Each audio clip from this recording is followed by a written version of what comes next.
Pinakamayamang tao sa Pilipinas, legit, no? Yan si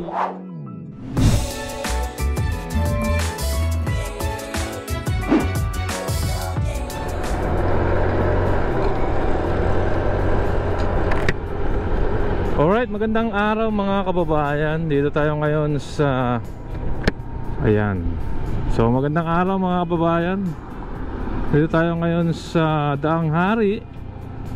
Ayan po yung Ibiya Lifestyle Center, Villar City. Ayan po yung coverage natin ngayon mga kababayan. May bago pong hotel, no? Si Ninong Manny Villar, na kumakailan lang, no?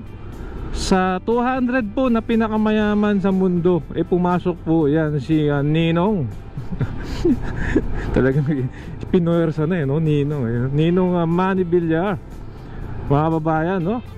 Siya lang po yung kaisa-isang Filipino billionaire na pumasok sa top 200 ng world's richest. So check natin mga kababayan, no? Doon lang po yan sa bungad ng Villar City.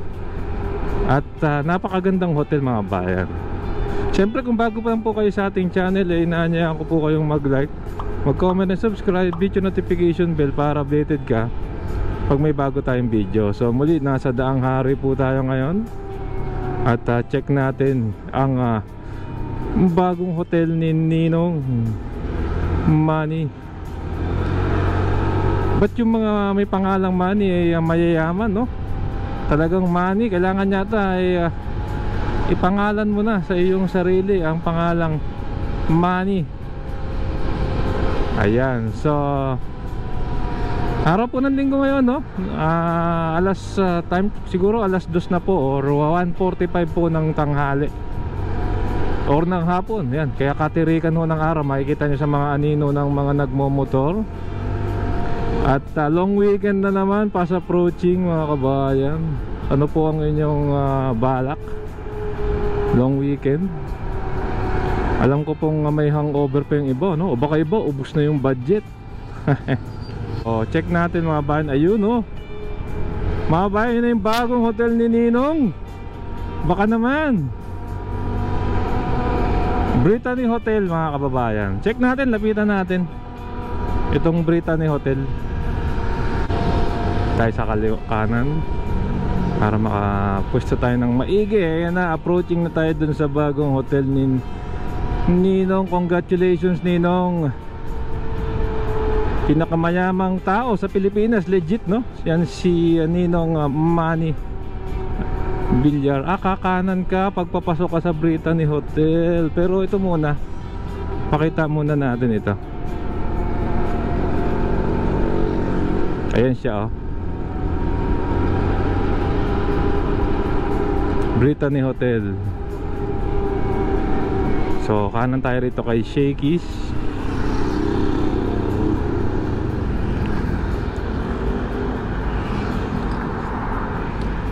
Ayan yung bagong hotel, hindi po bukas.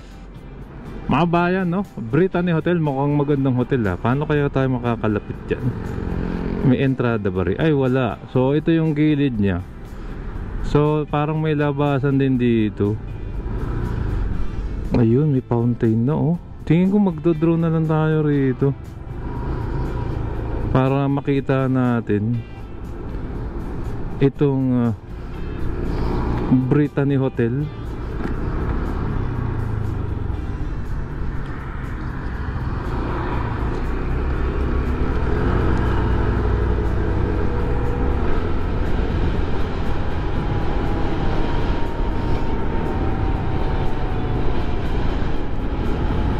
Hindi ko sure kung pwede ba motor dito.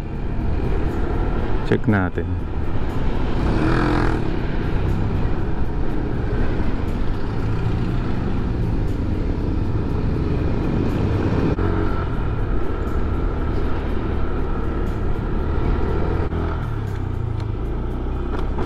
Okay mga kabayan, libutin natin. Expect the unexpected sa Brittany Hotel. Ito yung entrance nya. Okay, yung gandang hotel nito. Parang bukas na nga eh, oh.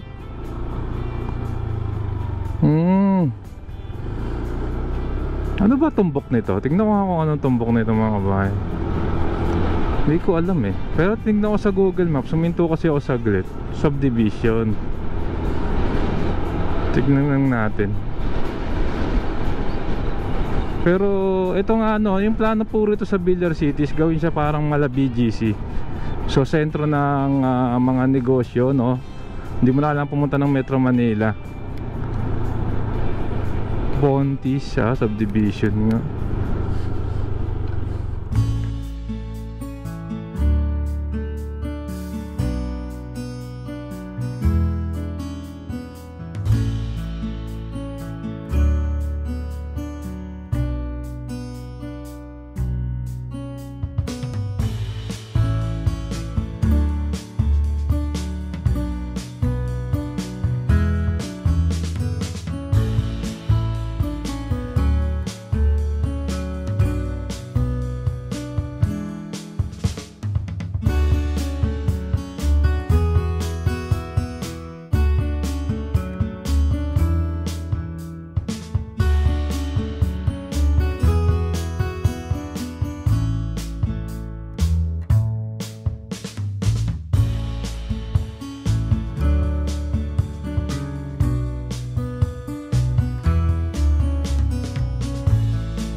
Ayan, so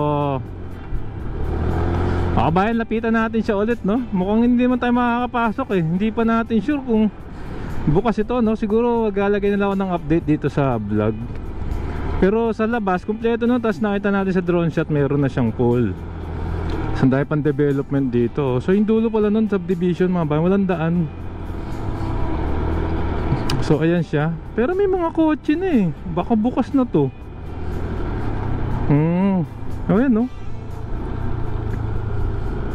Brittany Hotel. Ang ganda. Pero syempre kailangan may ano ka dyan. Meron ka ng reservation. Ayan, kuha lang tayo ng clips mga bayan kung ano yung itsura niya sa loob. Or baka next time kung pwede nang pumasok, pasukin natin. Anyway mga bayan, hanggang dito na lang. Kung nagustuhan nyo itong video, inaanyahan ko po kayo mag-like, comment and subscribe with your notification bell para updated kapag may bago tayong video. Maraming pong salamat. Keep safe at malasakit. Sarap maglakbay. And see you po sa next vlog update mga kasama.